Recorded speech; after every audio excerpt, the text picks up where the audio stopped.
too many families are having to make these choices where they forego income, education, careers because of lack of childcare. And this harms families and our economy.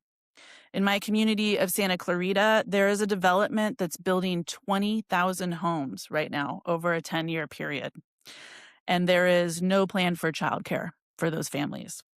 There's a better way, and when we don't support and encourage planning for childcare, it's not going to magically appear without intentionality.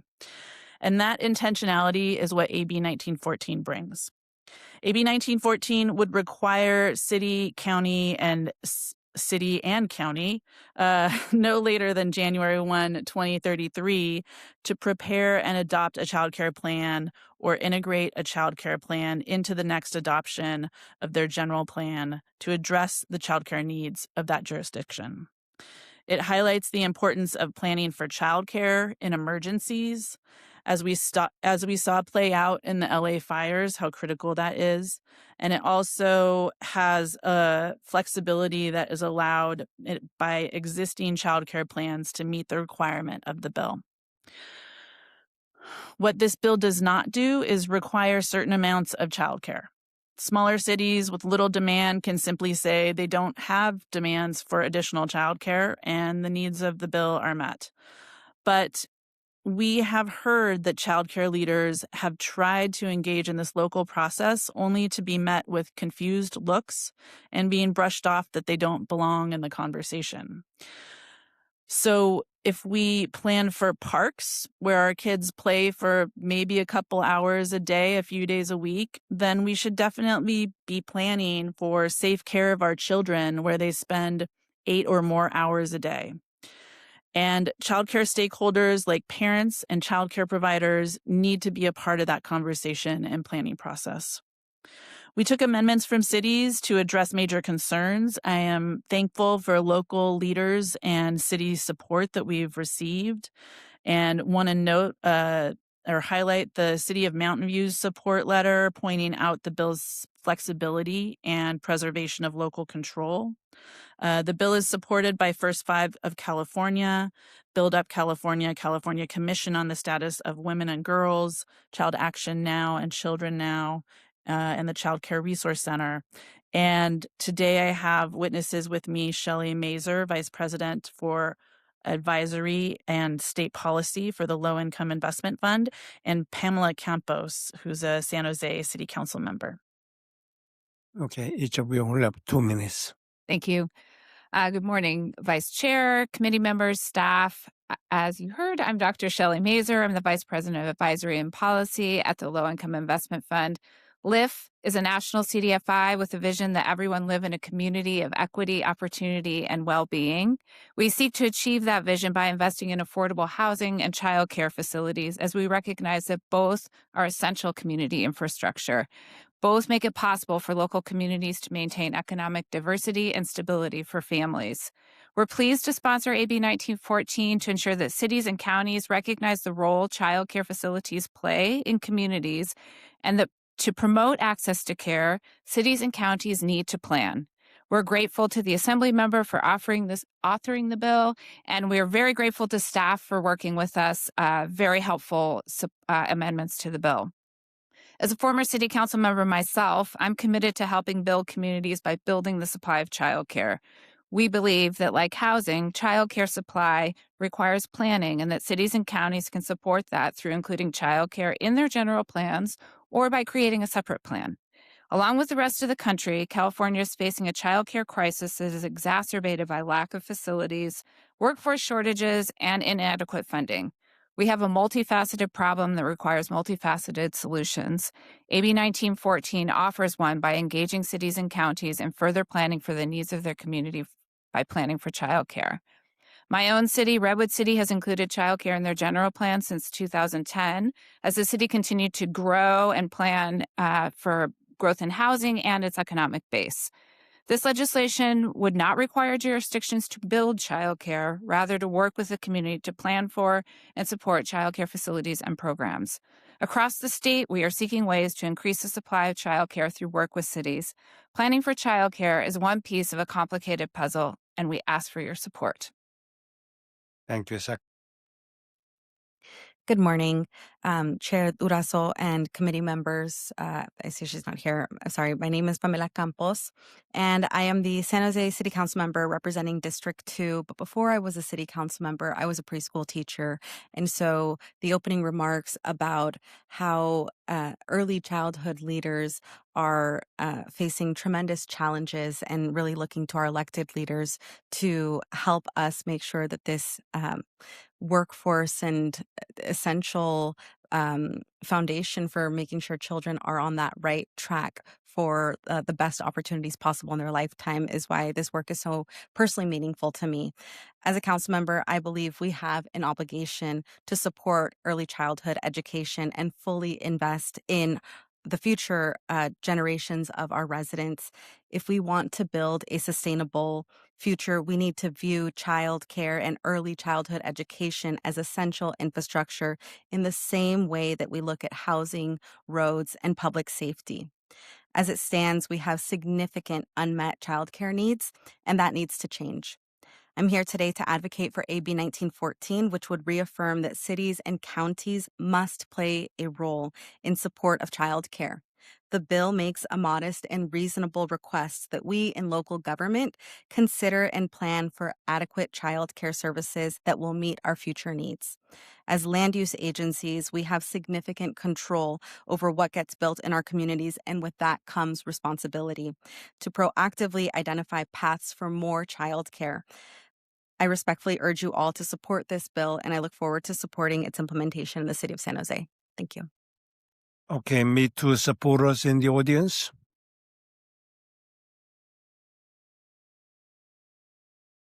Good morning, Vice Chair and members. Jasmine Vai on behalf of California Coalition for Community Investment, CalCCI, in support of this measure. Thank you. Good morning, Catherine Squire on behalf of the California Commission on the Status of Women and Girls, proud co-sponsor.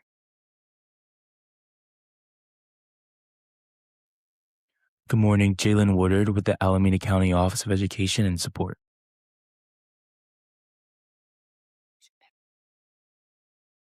Ruby Arceo on behalf of Children Now in support.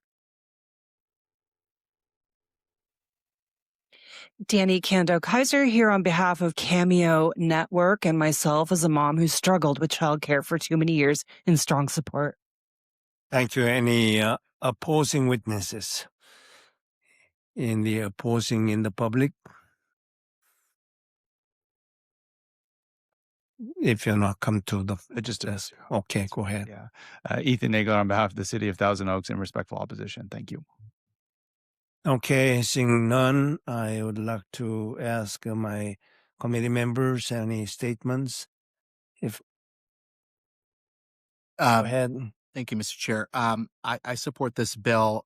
I do acknowledge the comments that were made by the League of California Cities that the state is imposing lots of unfunded mandates on jurisdictions, particularly in the area of planning, and that there also are many laws that have been passed, including a bill last year by Assembler Alva Farias to streamline the production of and the permitting of childcare facilities and mixed-use developments.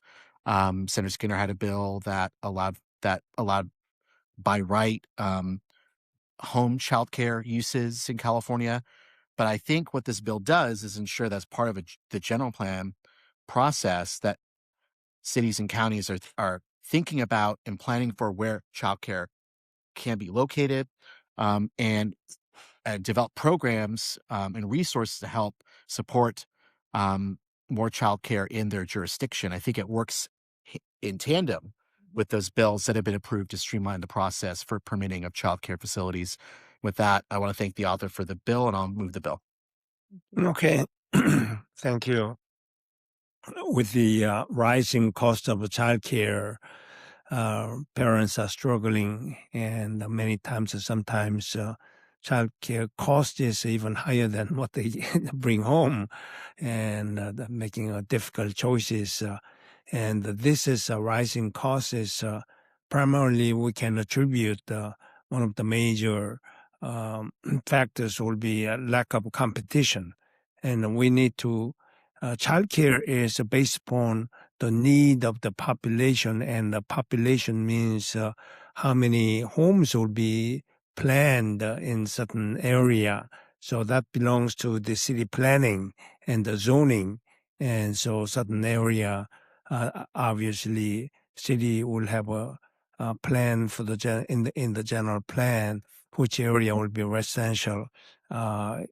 If any cities like city that I come from is planned, the city has residential area and the commercial area, etc., which is separated. We know how many homes we are expecting, and a certain number of homes we project also number of people who will be residing in there. So based upon that, the statistics, the childcare service can be estimated. And unfortunately, in that the planning, childcare has not been part of that plan. And now, with the current situation, bringing into the general plan idea, only question that I have is that will this bill apply to new home, new plan areas or existing homes in their general plan update that they have to artificially, in other words, a belated plan will have to be included even though the city has been almost fully developed? No. So one of the reasons that we actually pushed the implementation out to 2033 is to allow for cities and counties to go through their natural planning process and just incorporate it as they're opening up their general plans. So we're not asking for a special process or any individual process. If they already have a plan for childcare in their community, that can also meet the requirement. And again, there's no specific requirement for a certain amount of childcare. It's really just the consideration, the discussion. The like you said, if there's a bunch over in my community, if you have thousands of homes going in, that you think about, is there going to be a need for childcare, and are we meeting that?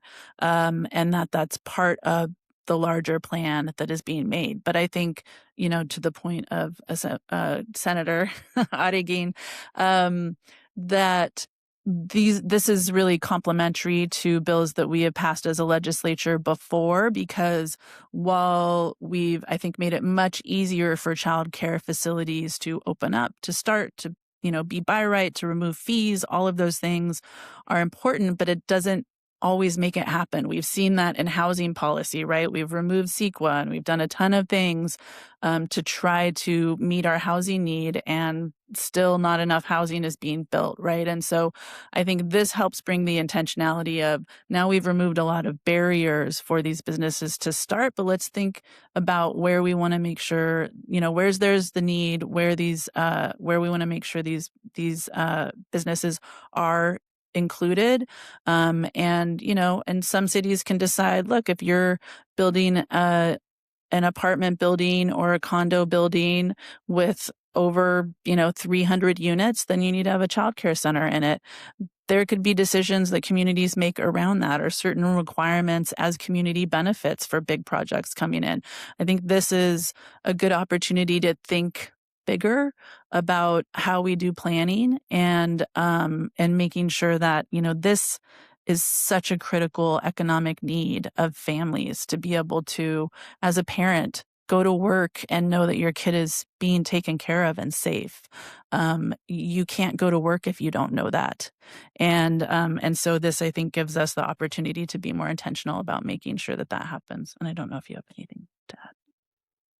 Yeah, when your bill specific requirements in the general plan amendment, I'm envisioning a certain zoned area for residential. Obviously, these daycare centers are not a home residence. It is a commercial activity.